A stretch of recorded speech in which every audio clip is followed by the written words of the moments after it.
جامعہ دارالعلوم شیخ الاسلام سے مختصر نصاب فقہ کے ایک اور لیکچر کے ساتھ آپ کی خدمت میں حاضر ہیں۔ چلیے شروع کرتے ہیں۔ سوال: دلیل قطعی کسے کہتے ہیں؟ دلیل قطعی کسے کہتے ہیں؟ جواب: جس میں کسی شک و شبہ کی گنجائش نہ ہو، جس میں کسی شک و شبہ کی گنجائش نہ ہو۔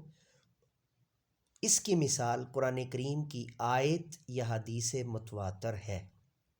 اس کی مثال قرآن کریم کی آیت یا حدیث متواتر ہے۔ ان دونوں کو ہم کیا کہیں گے؟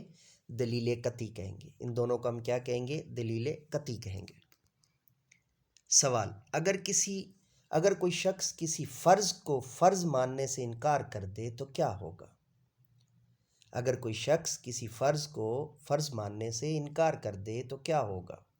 جواب: اگر کوئی شخص کسی فرض کو فرض ماننے سے انکار کر دے تو وہ کافر ہو جائے گا۔ اگر کوئی شخص کسی فرض کو فرض ماننے سے انکار کر دے تو وہ کافر ہو جائے گا، کافر ہو جائے گا۔ اگلا سوال پڑھنے سے پہلے میں آپ کو یہ بتا دوں کہ آپ یہ لیکچر جامعہ دارالعلوم شیخ الاسلام سے سن رہے ہیں۔ چینل کو سبسکرائب کرنا اور بیل کے آئیکن کو آل پر پریس کرنا مت بھولیے گا۔ اگلا سوال ہے: اگر کوئی شخص کسی واجب کو واجب ماننے سے انکار کر دے تو کیا ہوگا؟ سوال: اگر کوئی شخص کسی واجب کو واجب ماننے سے انکار کر دے تو کیا ہوگا؟ اگر کوئی شخص کسی واجب کو واجب ماننے سے انکار کر دے تو کیا ہوگا؟ جواب: واجب کا منکر کافر نہیں ہوگا، گنہگار یا گناہ گار ہوگا۔ یہ جو لفظ لکھا ہوا یہ گناہ گار ہے، اور گنہگار کیسے ہوگا؟ گاف نون ہے اور پھر ہے۔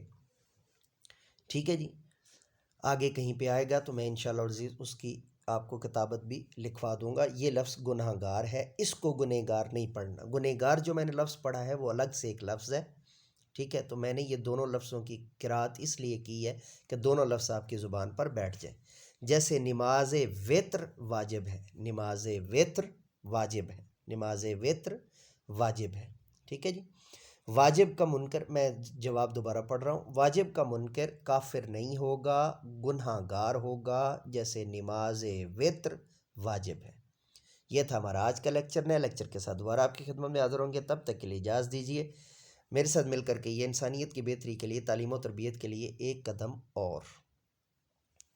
Let me go now and say with me, do something more for humanity, do something more for knowledge and practices. Have a good day.